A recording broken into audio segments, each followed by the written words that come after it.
कृष्ण हरी जय जय hello Krishna हा. हरी आली 10-15 मिनिटात आले. जय जय राम कृष्ण हरी. ड्रायव्हर गाडी काढा, ऑफिसला जायला उशीर होतोय. मॅडम 2 मिनिटात मला जेवायचं होतं, आपण लगेच जाऊ. ड्रायव्हर हे काय नुसत्या 2 चपात्याच आणले, त्याच्यावर भाजी पण नाही. हो मॅडम, माझ्या घरच्यांना सकाळी उठाय उशीर झाला हो. चपात्या केल्या आणि भाजी करायची वाट बघत तर मग एसटी चालली होती. मग मी चपात्याच घेऊन आलोय फक्त. मग आपल्या कॅन्टीन मध्ये जेवायचं, तिथली भाजी घ्यायची. हो मॅडम, आपल्या कॅन्टीनला तर तुम्ही जेवायचं म्हणताय, तिथं जेवलं तर 2,000 पगार कट करते हो. पगार मला किती आहे? 10,000. तिथलं 2 कट करायची. पुन्हा माझ्या मुलीचं शिक्षण आहे, मला खोली भाडं द्यायला लागतं. कुठून पैसे देणार मग मी? तुमच्या मुली काय शिकते त्या? अहो मॅडम, एक ती डॉक्टर व्हायची म्हणते, ती तसलं शिकते हा.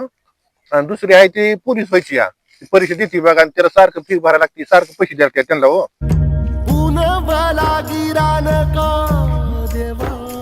वा वा वा वा, छान. स्वतः शिक्षित असून पण स्वतःच्या मुलीला एवढं शिक्षण देता, हे ऐकून मनाला खूप छान वाटलं.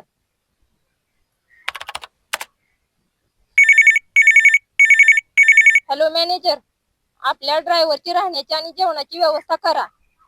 आणि हो, त्यांच्या पगारीतून कुठलंही चार्जेस कट करू नका, ठीक आहे?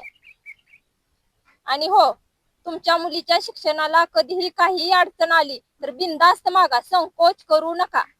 साध घाली दिस उद्याचा नव्याने सारं गजल कालची रे देवा काळजी रे.